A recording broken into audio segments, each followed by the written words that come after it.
50% of your revenue from subs on Twitch goes right back to the platform. And if you're in the DJ program, it's an estimated 30% more on top of that.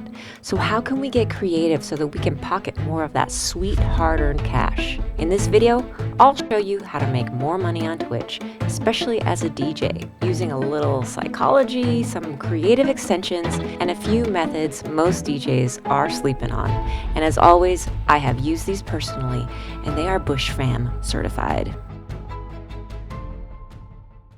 So there are 3 tiers to my list based on how easy they are to set up, their revenue potential, and what actually works when you're not a massive streamer yet. So in tier 1, bits are the easiest money because they're native to the platform. And when someone buys bits, Twitch gets their percentage up front, so you'll get the full amount. So 100 bits equals about $1, and that alone puts bits at the top tier. But bits only work if you give people a reason to use them. On my streams, bits are baked into the experience. One of the ways I do this is by advertising a spin wheel. You should come to a stream so you can see the atrocities in action. 500 bits gets a spin on the old wheel of regret. The wheel is always visible, the reward is obvious. I don't really even have to say anything. Now, there's a link in the description if you want to set up your own spin wheel widget for free with Stream Elements. And you can also get some super cute customizable ones on Etsy. Another method I use is to have shared goals where the chat works together to pass levels. Think of it like a mini subathon but with bits. And once we hit something like 500 to 1,000 bits, I do something crazy on stream. Small scale, achievable, fun, and it creates momentum because it's crowdsourcing.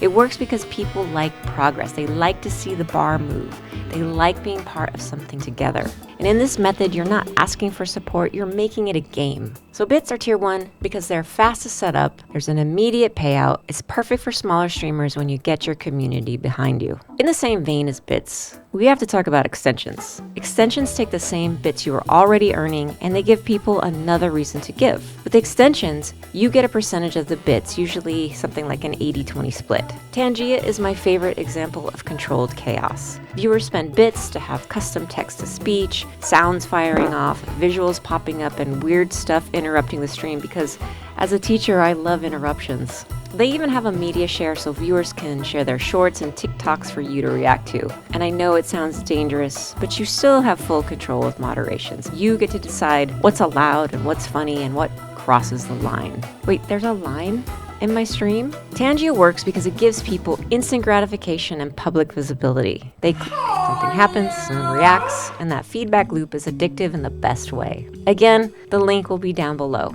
Another great extension is called Streamsync, and this one is a totally different flavor of extension, and it's sneaky in the best way. It builds anticipation before the stream even starts. With Streamsync, you can create and plan events that show up directly in your Twitch page, so your audience knows exactly what's coming next. And with Streamsync, your community can contribute bits towards the upcoming streams and events before they even happen. And as they contribute, they get shoutouts, leaderboard recognition, and visibility on stream. So how do you use this? You could tease a theme stream, maybe a special set or a guest appearance, maybe a challenge, and you could let your community help bring it to life. Every contribution will push the event closer and everyone can see the progress. Streamsync works because it connects 3 things most DJs struggle to link together: awareness, anticipation, and revenue. It keeps people engaged between streams, it rewards supporters publicly, and it turns excitement into actual bits. And then there's Delulu Stream, which is pure chaos and pure entertainment in the best possible way. Delulu Stream lets your chat change your outfits, your background, even the entire vibe of your stream in real time. With a few clicks and some bits, viewers can literally decide what you look like on stream. And yes, my chat loves to turn me into butter. Constantly. What do I have in my hand here? Some fucking red thing. Oh boy. This works because it gives your audience actual power. They're not just supporting you, they're directing the show. Every change is instant, visual, and usually funny, which makes people want to jump in and see what happens next. This extension turns bits into shared jokes and running gags. It creates moments people will remember, clip, and talk about even after the stream ends, and that is the real magic of Delulu Stream. People are not spending money to help you, they're spending money to mess with you, and honestly, that sells itself. Right now, you can get early access into this with a link in the description. And one more Tier 1 tool I cannot skip is the Dono Train widget. This is basically a donation-based hype train that does not rely on Twitch subs at all. It works with direct tips and it turns donations into a visible time-based event on the screen. And what makes Dono Train powerful is that it creates urgency and momentum, just like a hype train. People can see exactly how close the train is to leveling up, and every donation pushes it forward. It's the same psychology as the hype train, but without Twitch deciding who gets paid and how much. You control the amounts, the pacing, the visuals, and when the train is allowed to run. Now this is Tier 1 because it's still live, it's still interactive, and it still works with smaller streams. You don't need a massive audience, you just need a reason for people to jump in together. So I'd consider using this for specific goals. And there are a couple of these widgets out there, and I've linked one in the description for you. But even with all the fun, Tier 1 has limits, because bits only exist while you're live and while people are watching, which is why the next tier matters. Tier 2 is slower money, and that is exactly why it sits here. In this tier, we have memberships and merch.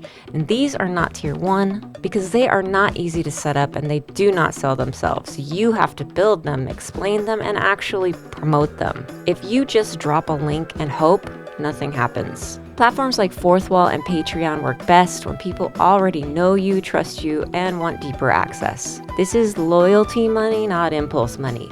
And it takes time to convert, especially for smaller streamers. The biggest mistake I see DJs make here is overbuilding. Too many tiers, too many perks, too much thinking. The easier you make it to say yes, the better it performs. 1 or 2 clear reasons to join beats a long list of maybes every time. Now, since VODs have been removed for us, thanks DJ Program, this is a no-brainer to give your members. Giving your members discounts on merch is another great and easy perk, and anything else you can think of that is premium and exclusive. Merch lives in Tier 2 for the same reason. It requires design and setup, and people don't buy merch because you asked once. They buy it because it feels like part of the culture of your stream, and it helps if you make it universal and cheeky. For instance, in my shop I have a mix of branded stuff, funny sayings that the chat gets as an inside joke, and universally funny ideas that match with my stream. Tier 2 will not spike your income overnight, but it can create consistency, and it turns casual support into real support. And it's slightly more difficult to set up, but it has great earning potential,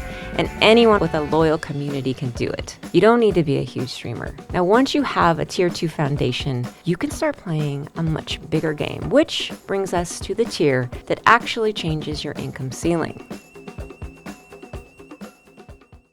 Tier 3 is where Twitch stops being the product and starts being the proof. This tier is about taking your social presence and turning it into real-world gigs. This sits in Tier 3 because it's not instant and it is not easy. You have to be intentional about how you show up, how you position yourself. But the payoff is potentially bigger than anything else on the list. See, every stream is a live demo. People are not just hearing your mixes, they're watching you, and they're watching how you control a room and how you build energy and how you show up. Your social media is what carries proof outside of Twitch. So clips and highlights and short form can turn moments from your stream into shareable assets. This is also where the money changes. 1 gig could be worth weeks of bits. 1 recurring booking can outperform months of subs, and none of that money goes to Twitch. I've personally gotten many recurring event bookings just from my wildly unhinged streams. Tier 3 takes patience, but it compounds. The more you show what you do, the more proof you create. The more proof you create,